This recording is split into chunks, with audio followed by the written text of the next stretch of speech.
Europe 1, bonjour. Raphaël Duchemin. Allez, c'est l'heure de retrouver vos experts. On va commencer par l'actualité internationale. François Clémenceau, c'est aujourd'hui et jusqu'à dimanche que se tient à Singapour le Forum Shangri-La.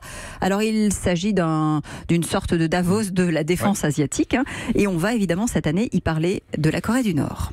Oui, chaque année depuis 2002, sur l'une des collines de Singapour se réunit le gratin de la défense, de la sécurité et du renseignement des 28 pays de la région Asie-Pacifique, mais aussi par extension de tous ceux qui souhaitent y jouer un rôle, les États-Unis évidemment, mais aussi les Européens et la France depuis 2012. Alors oui, on y évoque l'actualité dans des discours, des tables rondes, mais en coulisses, on se voit discrètement et on dialogue.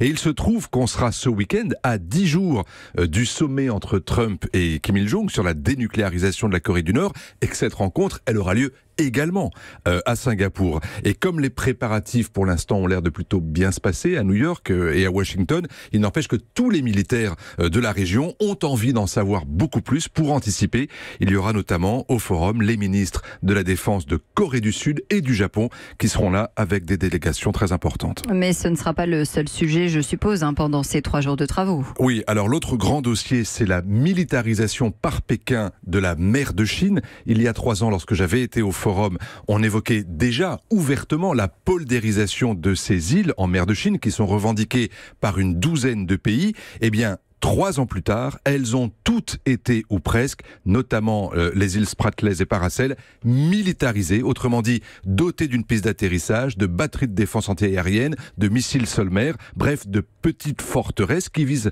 à dénier l'accès aux eaux environnantes.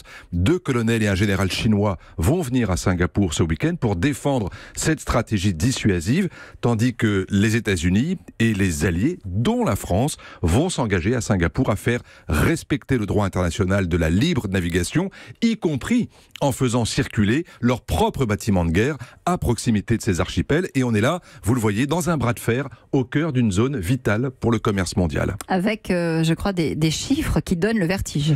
Oui, pour vous donner une idée du rapport de force, la Chine a dépensé l'an dernier pour sa défense 228 milliards de dollars. C'est 3 fois moins que les États-Unis, certes, mais c'est 7 fois plus que la France, 3 fois et demi plus que l'Inde. L'Inde qui est le grand géant de retour avec un budget militaire qui a doublé en 10 ans et dont le Premier ministre Narendra Modi sera le seul chef d'État étranger présent au Forum de Singapour.